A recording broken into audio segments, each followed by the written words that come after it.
आज चाहिँ हामीले घरमै चटपटी बनाएर खाने भएको। दिउँसो चाहिँ हैन यस्तो फेसबुकमा यस्तो भिडियोहरू हेर्दै थिएँ, स्क्रल गर्दै हेर्दा गर्दाखेरि चाहिँ जिना श्रेष्ठ के दिदीको चाहिँ भिडियो आयो कि, अनि यस्तो हेरेँ अनि त्यो चटपटे खानु हुँदै थियो कि बनाएर, यस्तो मजाले बनाएर यस्तो मजाले खानुभयो नि हैन।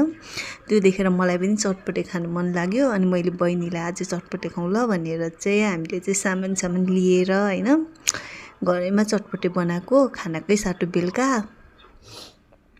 घरमा त खानु दिनुहुन्न नि त हामीलाई त्यति धेरै, र पनि कहिले काहीँ चाहिँ खानुहुन्छ भनेर अनि खाएको।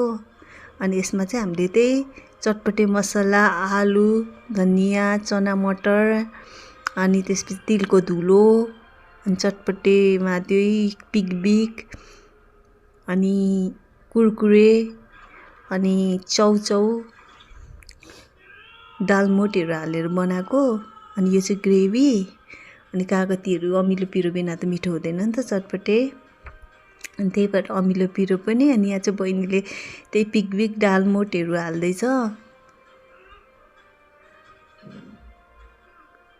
त्यो दिदीले पनि यसरी नै बनाउनु भएको थियो कि कुरकुरे के हालेर। अनि यो चाहिँ कालो नमक, अनि त्यस पछाडि तोरीको तेल बिना चाहिँ त्यो हुन्छ नि टेस्ट नआएको जस्तो हुन्छ। अनि यो चाहिँ ग्रेभी हैन, मलाई चाहिँ यो ग्रेभीको कलरै कस्तो राम्रो लागेको है। खासमा त खानु हुँदैन यस्तो कलरहरू, र पनि हैन यस्तो देख्दाखेरि खाउँ लाग्नु बनाउनलाई चाहिँ अब हाम्रो त बानी नै भइसकेको छ नि त यस्तो कलर भएको खाने। यो चाहिँ हेल्थको लागि राम्रो चाहिँ हुँदैन थाहा छ, र पनि कहिलेकाहीँ।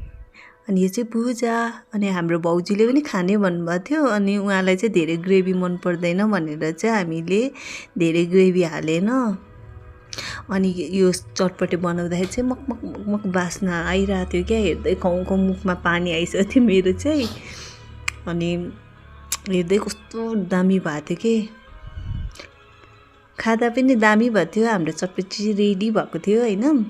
प्लेटमा हाल्दैछ बहिनीले, सबै बनाउने चाहिँ बहिनी हो, म चाहिँ भिडियो बनाउने हो खासमा। हाम्रो चटपटी चाहिँ रेडी।